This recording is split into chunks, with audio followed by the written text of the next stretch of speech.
আমি যে অ্যানিমেটেড ছবিটি তৈরি করেছি সেটির পেছনে থাকা মজার জোকসটি নিচে দেওয়া হলো। মশা মারতে কামান দাগা। শিক্ষক: বল্টু, তুই ক্লাসে এত কথা বলছিস কেন? দেখছিস না সামনে মশা উঠছে? পড়াশোনায় মন দে। বল্টু: স্যার, এই একটা মশা মারতে আপনি যে বিশাল মশা মারার ইলেকট্রিক ব্যাটটা বের করেছেন, এটা দেখে তো আমার একটা প্রবাদ মনে পড়ে গেল। শিক্ষক: ভ্রু কুঁচকে, কি প্রবাদ? বল্টু: স্যার, মশা মারতে কামান দাগা। আপনি তো দেখছি ছোট একটা মশা মারতে পুরো স্টেডিয়ামের র্যাকেট নিয়ে হাজির হয়েছেন। শিক্ষক: রেগে গিয়ে চুপ কর বেয়াদব, আমি এটা দিয়ে মশা মারার প্র্যাকটিস করছি।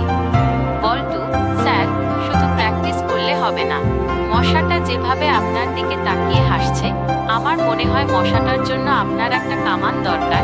এই র্যাকেটে ওর শুধু একটু চুলকানি হবে।